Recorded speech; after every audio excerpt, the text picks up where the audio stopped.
زما یو ملګری اکثر ما سره ځي بیانات الله چې کله پکې زه د نسوارو خبره ونه کوم ما ته وایي تا خو کې نن د نسوارو خبره ونه کړه نو دا پکې زما یو بنیادي خبره وي 600 د میاشتې په نسوارو لګي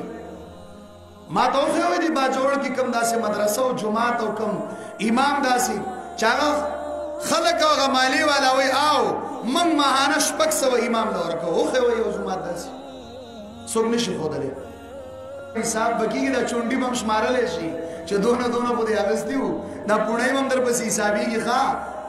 او پښتانه خو چې صرف د نسوارو په حساب کې وزي دي نو کېدی شي چې دا ډېر خلک به دې مخې ته وتي بیا دا هر شي حساب به در سره کېږي نو دا هر چا سره به کېږي د زرې حساب به کېږي دا قیامت او دا چې ومني نو الله وایي اولئک علی هدی من رب